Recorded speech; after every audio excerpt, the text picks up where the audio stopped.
ऋषि तकरीबन 7 साल के बाद में गांव गया था। मामा जी से मिलके बहुत ही खुश था। गांव के अड़ियल और कच्चे रास्तों पर ऋषि के मामा जी की जीप फर्राटे से चल रही थी। इस रात के वक्त रास्ते भर बातें करते करते घर पहुंचकर खा पी के बैठ के मामा जी ने ऋषि को गांव की एक से बढ़कर एक कहानियां सुनाई।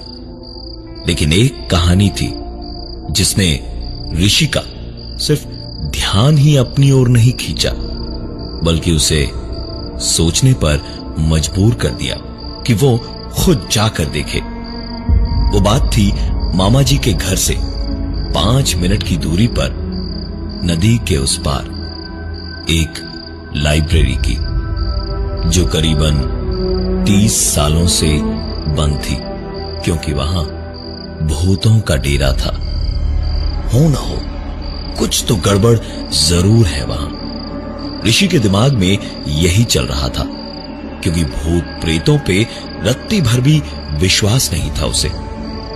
जब सब लोग आराम से सो रहे थे, उस वक्त ऋषि रात 1 बजे का अलार्म लगा के सो रहा था कि अलार्म बजते ही उठेगा और वहां उस लाइब्रेरी में रात के अंधेरे में जाके सच क्या है वो देखेगा। ठीक 1 बजे मोबाइल की घंटी का अलार्म बजा और ऋषि आंखें मलता हुआ उठा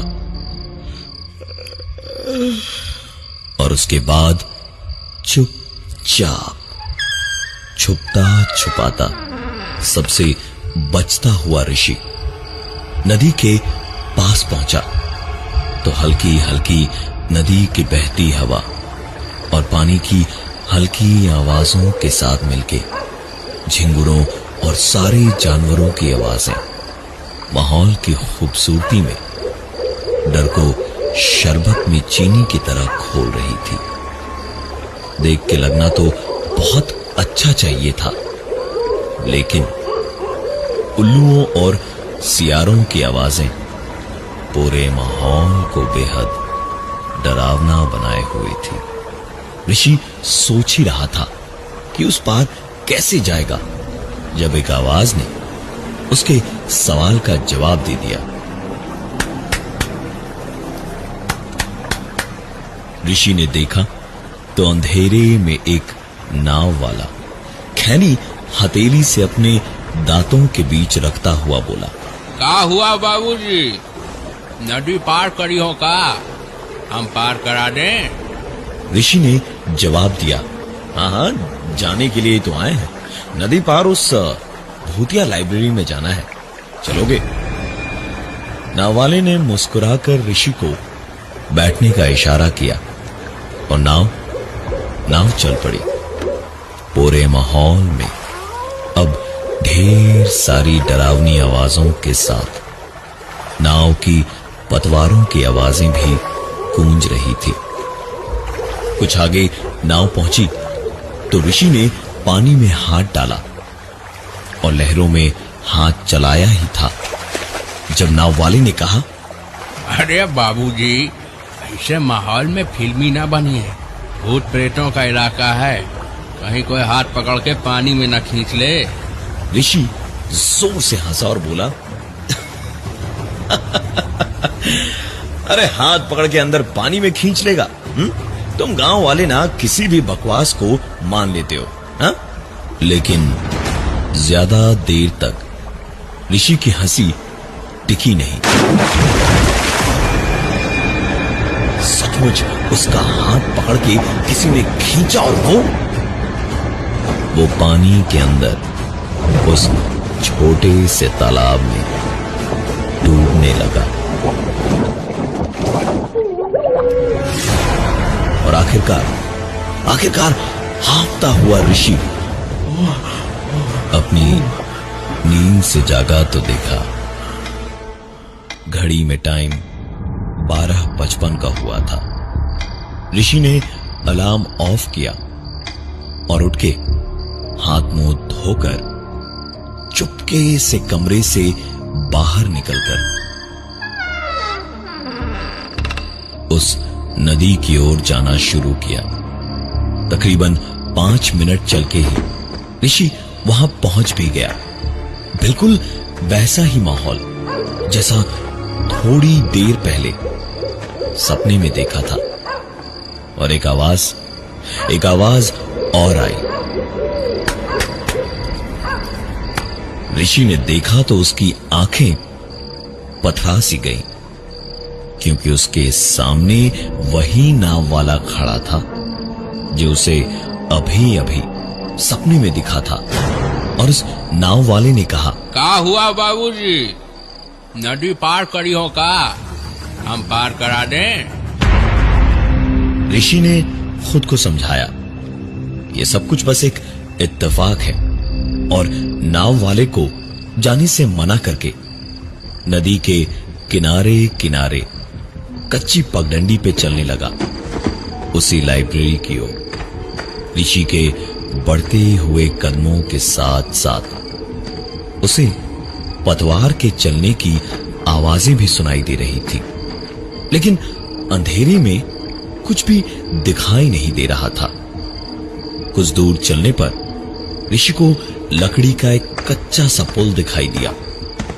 ऋषि रुका तो पतवार की आवाज भी रुक गई।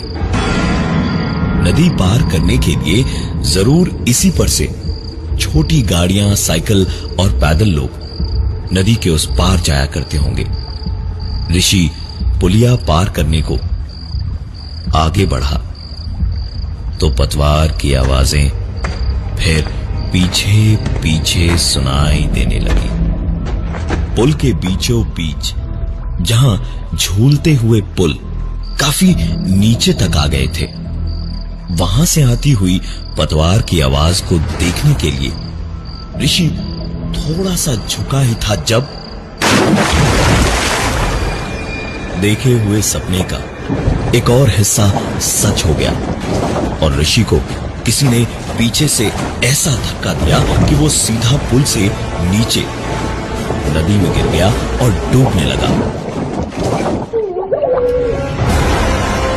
कोशिश ज्यादा नहीं करनी पड़ी, क्योंकि वही नाव वाला किस्मत से वहां पहुंचा और ऋषि को बचा के न सिर्फ बाहर निकाल लाया, बल्कि उसे नदी पार कराकर लाइब्रेरी के पास उतारा भी। ऋषि उन्हीं गीले कपड़ों में लाइब्रेरी की ओर चल दिया। पता नहीं क्या सनक उसके सर पे सवार थी। चलते चलते थोड़ी ही दूरी पर अंधेरे में किसी बड़े से पुराने डरावनी महल जैसी वो लाइब्रेरी एक मैदान के कोने में थी। आसपास दूर दूर तक सिर्फ मैदान और खेत ही थे, जैसे कोई रहना नहीं चाहता हो वहां। ऋषि ने ध्यान से देखा तो एक टूटी हुई खिड़की उसे दिखाई दी। उसी टूटी खिड़की से किसी तरह अंदर घुसा। बाहर तो फिर भी हल्की सी रोशनी थी, लेकिन यहां इस लाइब्रेरी के अंदर एकदम से घुप अंधेरा था। कुछ देर ऋषि चुपचाप एक ही जगह पर खड़ा रहा। जब अंधेरे में आंखें जरा जरा देखने लगी तो एहसास हुआ ये कोने से हल्की हल्की रोशनी सी आ रही है। अंधेरे में रोशनी ढूंढने में कितना वक्त लगता है। ऋषि तुरंत उस दरवाजे तक पहुंच गया जहां से रोशनी आ रही थी और देखा एक कमरे में जहां अंदर लाइट जल रही थी, उसके दीमकों के कुतरे हुए दरवाजे के एक छेद से रोशनी के किरण बाहर आ रही थी। ऋषि ने उस छेद से अंदर की ओर झांका तो देखा पूरा कमरा जगमगा रहा था रोशनी में। और इससे पहले कि ऋषि कुछ और कर पाता, एक हाथ ने आकर उस छेद को और उससे आती उस रोशनी को ढक दिया। ऋषि तुरंत समझ गया कि इस कमरे में जो भी है उसी की वजह से ऐसी अफवाहें फैल रही हैं। दरवाजा बहुत ही बुरे हाल में था।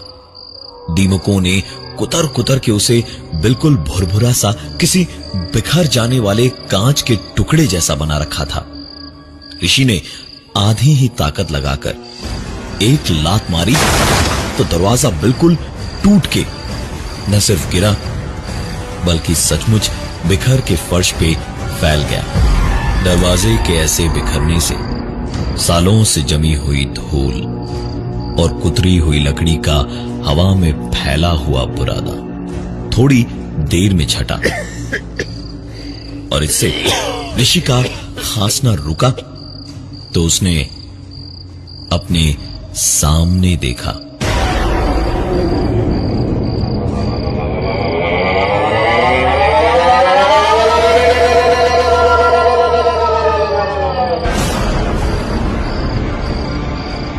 टेबल के साथ लगी कुर्सी पर एक आदमी बैठा था और एक अजीब सी आवाज कर रहा था। ऋषि का दिल तो उसे पूरी जान लगा के भागने को कह रहा था, लेकिन उसका दिमाग बर्फ की तरह जम चुका था। सोच नहीं पा रहा था। चाहता तो था कि वहां से भागे, लेकिन वो अपनी जगह से हिल भी नहीं पा रहा था। ऋषि वहीं जमे हुए देख रहा था कि वो आदमी कुर्सी से उठा और एक के बाद एक कदम बढ़ाता हुआ ऋषि की ओर आने लगा। उसकी वो अजीब सी आवाज बढ़ती जा रही थी।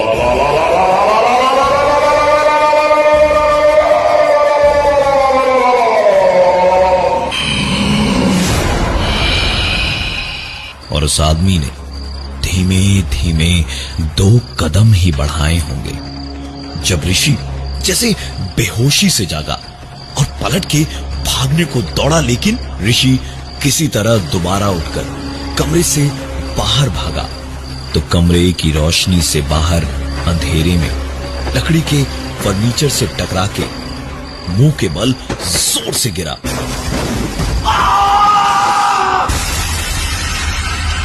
बहुत तेज चोट लगी थी ऋषि को।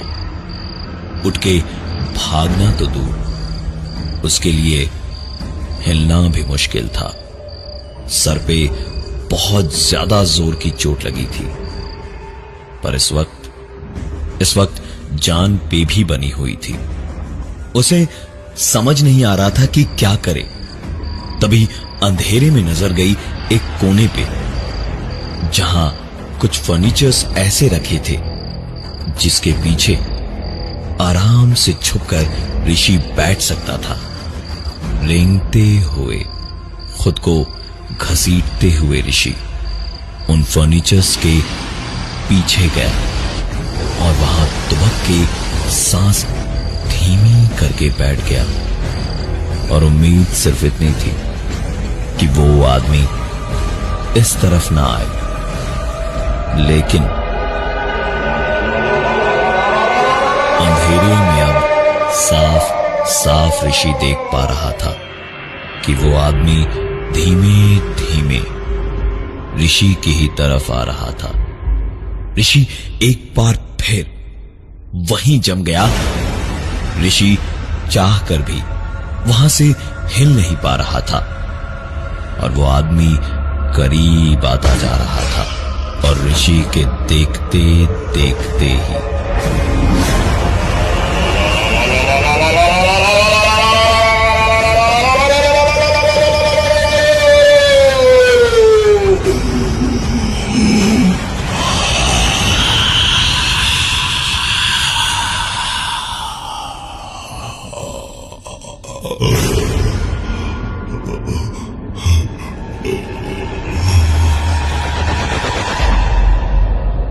अब वो आदमी ऋषि का गला पकड़े हुए उसकी आंखों में आंखें डाल के जिस कदर देख रहा था, ऋषि की आंखों के सामने अंधेरा छाता जा रहा था और धीमे धीमे ऋषि बेहोश हो चुका था।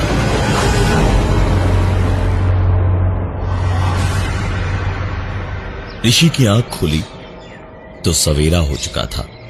उस अंधेरी लाइब्रेरी को दिन में ऋषि ने देखा तो अपनी आंखों से उसने हर एक कोने में धूल की एक मोटी परत देखी।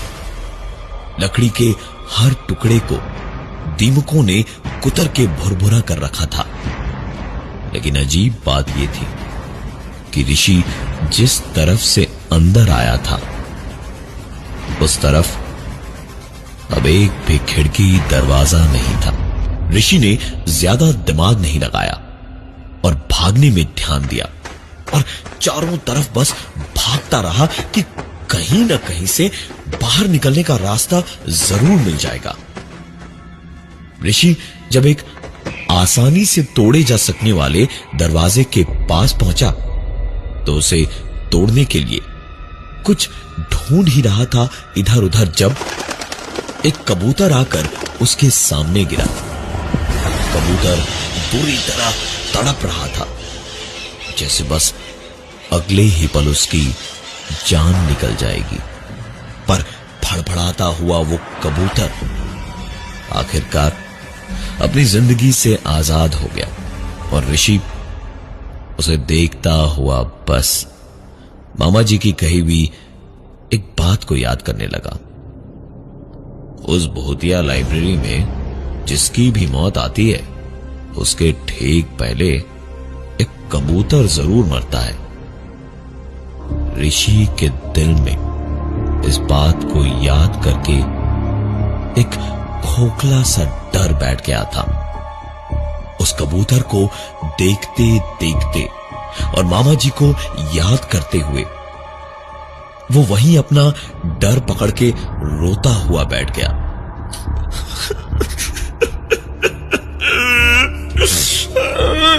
कितनी बड़ी गलती हो गई मुझसे। लेकिन कुछ ही देर में खुद को संभाला और उठ के बस उस जर्जर हो चुके दरवाजे को तोड़ने ही वाला था जब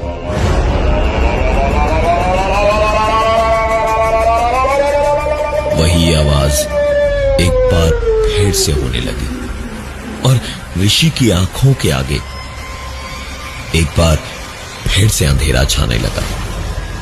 बेहोश ऋषि की जब आंख खोली तो उसने अपने आप को उसी कमरे में टेबल के ऊपर बंधा हुआ पाया जिसके सामने रात को वो आदमी दिखाई दिया था।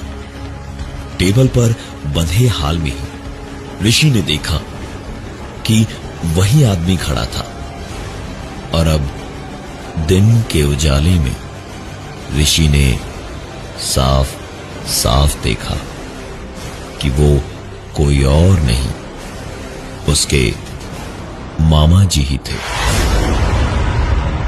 ऋषि के मामा जी उन लोगों में से थे जो समाज के रूढ़िवाद का शिकार हुए थे। उन्होंने शादी नहीं की थी क्योंकि उनकी सोच इस देश के शहरों में भी ना मानी जाती तो उस छोटे से गांव में कैसे कोई मान लेता। वो समलैंगिक थे। इस बंद पड़ी लाइब्रेरी को खुलवाने की बड़ी कोशिशें की थी उन्होंने कि गांव के बच्चों का भला हो, लेकिन कोई फायदा नहीं हुआ। और ऊपर से जब गांव वालों ने उन्हें एक लड़के के साथ देख लिया तो उस लड़के के साथ वो भाग के इसी लाइब्रेरी में छुपने आए और यहीं से बाहर घसीट के उन्हें जानवरों की तरह गांव वालों ने इतना मारा कि उन्होंने वहीं दम तोड़ दिया था। उनकी लाश वहीं सड़ती रही और चील, कौवों और सियारों ने उनका क्रियाक्रम होने लायक भी लाश को न छोड़ा। बंधे हाल में ही ऋषि को एक आवाज उसके कानों में सुनाई दी। दुनिया वालों ने तो क्या, घर वालों तक ने मुझे मुझे नहीं समझा कभी। मेरे बारे में पता चलने के बाद तेरी मां ने तुझे भी मुझसे दूर रखा। मैं किसी को नहीं छोड़ूंगा। किसी ने मुझे नहीं समझा तो मैं भी किसी को नहीं समझूंगा।